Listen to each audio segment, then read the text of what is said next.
What's up, YouTube? ProTech here, back with another video for you guys today. I have been getting quite a few questions on my live streams about how much I pay to live out here, what the cost of living is, just general questions like that. And I've been having quite a few conversations with people who are tossing around the idea of leaving where they live and coming out here to a place like this. And so the reason it took me a little while to make this video is because I wanted to sort of gauge what I'm personally spending to give you guys a better idea of what it would cost to live the sort of lifestyle that I live. So let's dive into it. The first thing that I want to cover is the rent.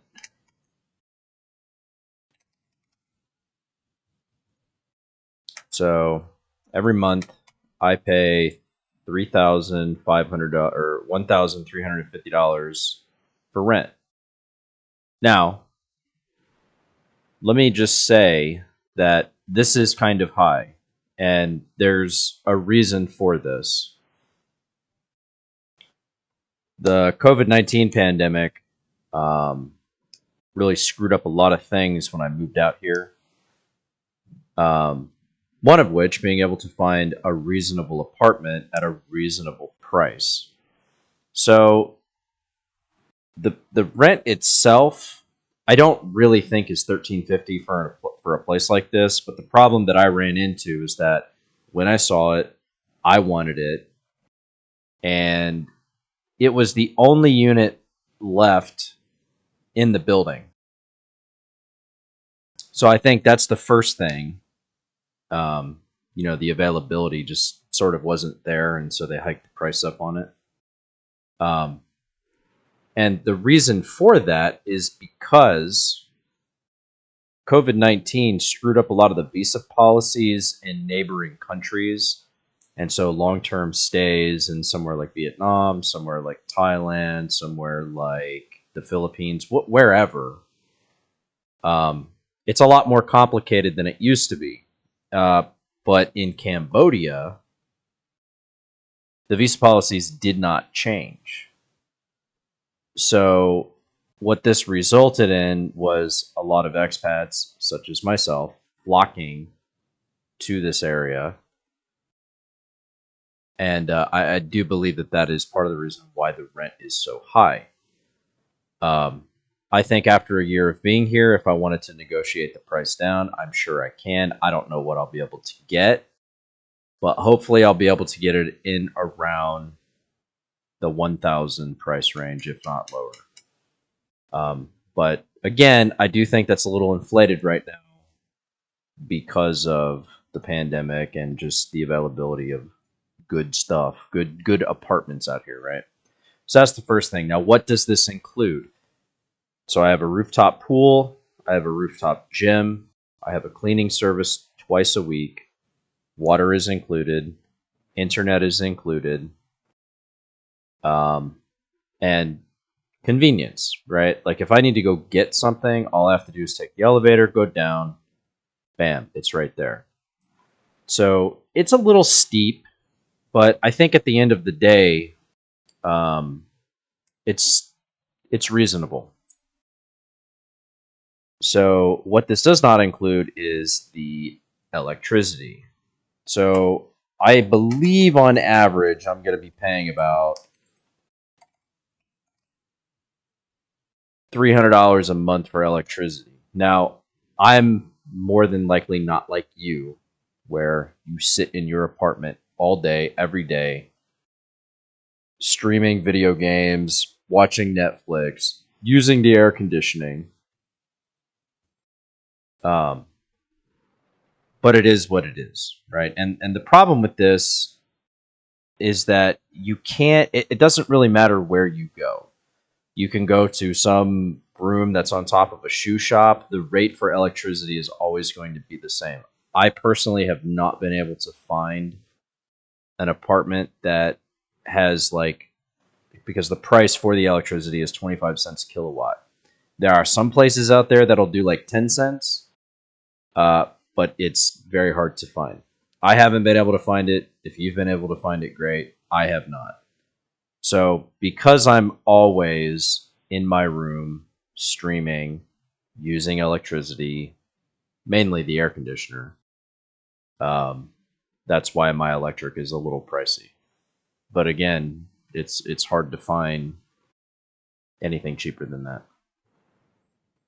So with the electricity included, we're looking at about $16.50 a month. But the reason that this is affordable for me is because everything else that I do is very inexpensive. So for example, I'm a smoker. When I lived in America, I was paying about $11 a pack for cigarettes, right? So that was about $400 a month or whatever it was. Here in Cambodia, I'm only spending $1 a pack. So I've gone from spending $400 a month in smokes down to, depends on how much I smoke, but usually it's about $20 a month because I only usually go through about a carton a month. So 20 for smokes. And then we have healthcare. So when we talk about healthcare, it sort of just depends on where you go. You can keep it Western International Standard if you want. It's still going to be cheaper than if you were living in America. Like, for example, there's a family doctor that I have found, and it's $50 a visit. And then, whatever you pay for prescriptions, ointments, whatever they prescribe you, that is what it is. But typically speaking, it's about $50 if you want like American standard, Western standard, French, whatever, right? Obviously, I don't spend this a month, but by comparison, when I was in America, if I wanted to go to like an urgent care or see a doctor or something like that, I would spend about $150 just to get in the door, right? Second to that, I also spend about $42 a month on health insurance, which is not a requirement. Honestly, I don't really need it. The reason I have it is just in case something big happens and I need like a really expensive surgery or whatever. But I go through a place called safetywing.com, and it's good. The coverage is good. The premium is good. The deductible is good. You can do your own research on that. That's not what this video is about, but it's good. But for me, it's just been more like, you just waltz on into a place. And if you go local, there's a clinic that I found close to the Aeon Mall up there.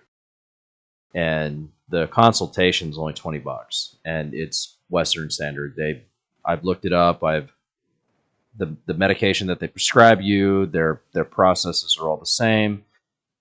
It's not like amazingly clean or anything like that, but it's pretty good. It's not something that you would be scared of upon walking in, right? But that's like a local for like the local people, and the consultation is only $50 versus the international, or $20 versus the international, which is $50, right? So by comparison, if I was living in America and I wanted health insurance because I'm self-employed, it gets a little more complicated and the premiums get way more expensive. The deductibles get way more expensive. So I'm saving a lot of money just in the healthcare department, right? So then we move on to tariff. For me, it's about $1 a ride, $1 per ride. So, and I don't go out every day. I may go out 7-8 times a month. So maybe, and sometimes I'll tip the driver. So maybe like $10 a month, $10 a month per ride or per tariff. But then, you can go beyond this. Like if you wanted to go out far, it's not expensive. It would cost you maybe $5. But if you're keeping it like within your area and you're not like getting super adventurous or whatever, it's about $10 a month, maybe. So that's really cheap. You can download an app called Pass App, which is what I use. And it's just so simple. Like you're never going to get lost. You just type in the name of the place that you want to go to in English, and you don't even have to talk to the tuk-tuk driver; he'll just take you right there. It wasn't like that the first time I was here. First time I was here, the Pass app was not very advanced the way it is now. It's gotten a lot easier, so you're not going to get lost. If you need to go somewhere, easy peasy, just punch it in, and then he picks you up, and then you go, and you don't even have to talk to the guy. So on average, I spend about $10 a month on tariff, taking tuk-tuks or even cars. I mean, you can take cars too. It's a little more expensive, but not by much. It's like maybe 30 some odd cents more. Instead of spending like $1 a ride, you'd spend maybe $1.32 or something like that. And then you get the air conditioning, and you don't have to ride the tuk-tuk if you don't like it, right? And then we have the phone bill. And this really all just depends on how much you use, but it works differently out here than it does. I don't know about the West, but particularly in America, if you want a phone service, you can pay as you go, but they're usually shit service, right? So typically what people will do is they will get, like a contract with Sprint or Verizon or whatever, and a lot of times they'll get their Cricket, they'll get these unlimited plans, cost them $100 a month, whatever, right? For me, I've spent $20 since I've been here. So going on 2 months now, and I still have about half. So I've spent about $10 on data, and obviously I don't call anybody because I can't speak the language. Sometimes the clinic will call me or something like that, but I don't really do calls, so whatever on that. But I do use a lot of the internet. But again, I'm always at home, so I'm always on the Wi-Fi. The apartment has Wi-Fi, which, by the way, I forgot to mention, internet's included in the rent. But yeah, so I would say it's about $10 a month so far. I mean, it just depends on how much you're out there and you're on the network and you're using the data. This is sort of just what you make it. But for me, I'm assuming it'll be about $5 at the end of when I have to go refill it, right? $5 a month for phone. The water is included in here. Food. What am I spending on food? Well, it's kind of hard to say. Because again, my situation is a little different than most. I don't always buy my food. Like when I'm live streaming, a lot of times my viewers, they will buy food for me and have it shipped here, right? Of the food that I have bought, I would say on average, I'm spending about $5 a meal, maybe $6-7 a meal, something like that. But again, for me, I'm a little different. I only eat 1 meal a day. I don't eat 3 meals a day. So, I would say as far as food is concerned, depending on how much I spend, depending on how frequently I eat, depending on what types of meals I buy, I would say I spend between $100 and $300 a month for food.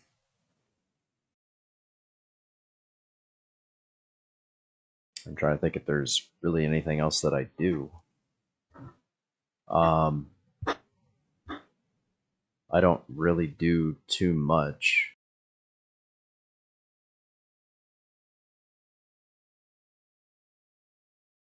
That's about it for me. Yeah, that's about it.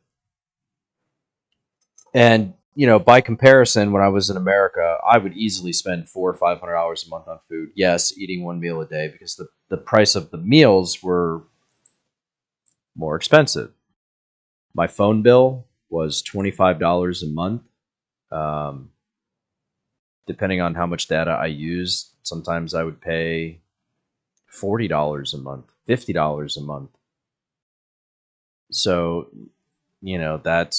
I've gone from spending that to, I'm assuming it'll be about $5 a month.